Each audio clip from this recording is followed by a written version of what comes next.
Superfood ang bansag sa Moringa oleifera o malunggay. Mayaman ito sa iron, calcium at vitamins A at C na mahalaga sa pagpapanatili ng malusog na katawan.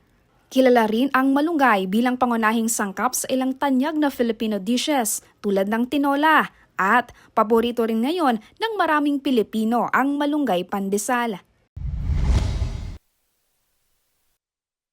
Nakitaan ng potensyal na April Joy.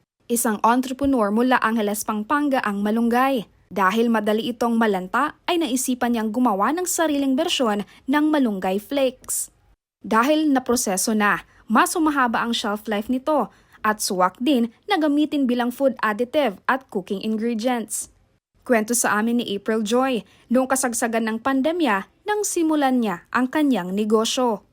Naisipan po ng asawa ko o ako na mag-try pong gumawa ng malunggay dahil patok po yung malunggay pandesal. Baga, nag-start kami ng maliit na pang 1 kilo lang po. Sinusubukan po namin sa araw-araw po hanggang ngayon po. Medyo lumago na po at nakadami na po kaming customer. Hindi man naging madali, naniwala si April Joy sa potensyal ng kanyang negosyo. At nang mapag-alaman niya ang suportang ibinibigay ng OVP sa mga SMSE sa pamamagitan ng Magnegosyo Today program, wala siyang sinayang na panahon at agad na nagsumite ng aplikasyon. Bit-bit ang pangarap at pag-asang mas mapalago pa ang kanyang kabuhayan.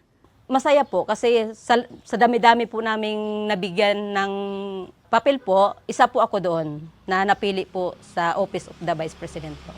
Dahil sa 15,000 pesos na karagdagang puhunan, nakabili ng mga kinakailangang kagamitan sa April Joy na mas nagpadali sa araw-araw nilang operasyon sa paggawa ng malunggay flakes. Yung blower po, mga plastic po, sticker, lahat po ng kailangan po sa pagpagawa po ng malunggay. Mas mabilis na pa po kami nakagawa.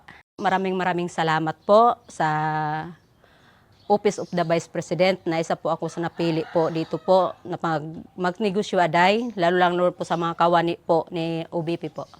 Ang MTD ay isa sa maraming programa ng tanggapan ng pangalawang Pangulo sa ilalim ng pamumuno ni Vice President Inday Sara Duterte. Layunin nito na magbigay suporta sa mga maliliit na negosyante mula sa iba't ibang sektor, kabilang na ang nasa vulnerable at disadvantaged sectors.